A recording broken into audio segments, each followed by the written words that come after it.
بسم اللہ الرحمن الرحیم ولا تخرجون انفسکم من دیارکم۔ اللہ تعالیٰ فرماتے ہیں کہ ہم نے وعدہ کیا تھا، عہد لیا تھا بنی اسرائیل سے کہ اپنے لوگوں کا خون نہ بہاؤ اور اپنے لوگوں کو ان کے گھروں سے نہ نکالو۔ ایک صورت تو یہ تھی کہ لوگوں کو قتل کر کے ان کے گھروں سے ان کو نکال لیتے ہیں۔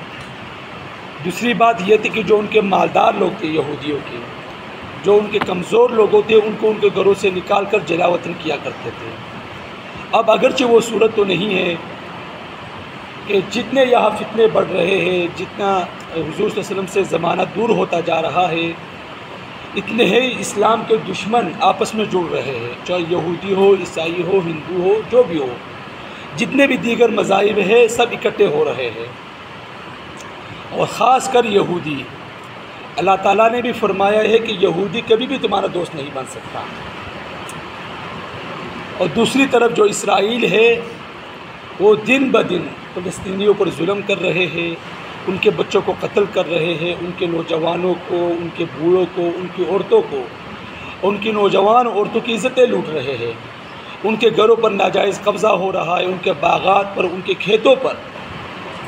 اور دوسری طرف یہ نعرہ لگایا جا رہا ہے پاکستان کی طرف سے کہ بھئی اسرائیل کو تسلیم کر لیا جائے۔ اسرائیل کے تسلیم کرنے سے کچھ بھی نہیں ہوتا، بڑی بڑی باتوں کو چھوڑے کچھ بھی نہیں ہوتا، لیکن یہ ضرور ہوگا کہ اسرائیلی جو ظلم کر رہے ہیں، جو بربریت کر رہے ہیں، جو بچوں کو یتیم کر رہے ہیں، جو ان کی عورتوں کو قتل کر رہے ہیں، نوجوانوں کو جلا وطن کیا جا رہا ہے، اس کو تسلیم کرنے سے صرف یہ ہوگا کہ آپ ان کے باتوں میں حمایت کر رہے ہیں اسرائیل کی۔ اسرائیل جو بھی کر رہا ہے بالکل صحیح کر رہا ہے، ٹھیک ہے۔ بڑے بڑے نقصانات کو تو چھوڑے، چھوٹا نقصان یہ ہے کہ وہ جو جتنی زیادتی کر رہے ہیں، اگر اس کو تسلیم کر لیا جائے، مطلب کیا ہے کہ ہم اس کا ساتھ دے رہے ہیں کہ اسرائیل جو تم کر رہے ہو بالکل صحیح کر رہے ہو۔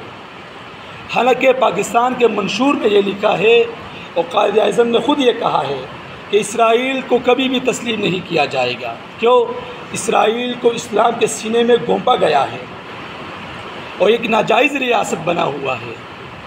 اب آپ دیکھیں گے اور آپ کو نظر بھی آ رہا ہے اور آئندہ بھی نظر آئے گا کہ اسمبلی کے فلور پر یہ کہا جا رہا ہے کہ اسرائیل کو تسلیم کر لیا جائے، اس کے ساتھ تعلقات کو بحال کر دیا جائے، اور یہ فائدہ ہوگا، وہ فائدہ ہوگا، تجارت کریں گے تو ہمیں یہ فائدہ ہوگا۔ حالانکہ 200 سے زائد ملکوں سے ہمارے تعلقات بحال ہے، ابھی تک تو کوئی فائدہ نہیں ہوا، تو اسرائیل کو تسلیم کرنے سے کیا فائدہ ہوگا؟ لیکن یہ ایک مقصد ہے اس کے پیچھے۔ عام لوگوں کو تو چھوڑو، علماء آج کل اس پر زور دے رہے ہیں کہ اسرائیل کو تسلیم کر لیا جائے۔ حالانکہ قرآن میں خود اللہ تعالیٰ فرماتے ہیں کہ یہودی تمہارا کبھی دوست ہو ہی نہیں سکتا۔ جب اللہ نے فرما دیا کہ وہ تمہارا دشمن ہے، کھلا دشمن ہے، تو ہمیں اس کا ساتھ دینے کی کیا ضرورت ہے؟ کیا فائدہ ہوگا ہمیں؟ کیا اللہ تعالیٰ سے ہم زیادہ جانتے ہیں؟ جب اللہ نے کہہ دیا، حضور نے فرما دیا، تو بات ہی ختم ہو گئی ہے۔ بلوچستان کے بہت بڑے عالم دین ہیں، انہوں نے اپنی طرف سے باتیں بنا کر اس کو قرآن و حدیث کا نام دے کر کہا ہے کہ اسرائیل کو تسلیم کرنا چاہیے۔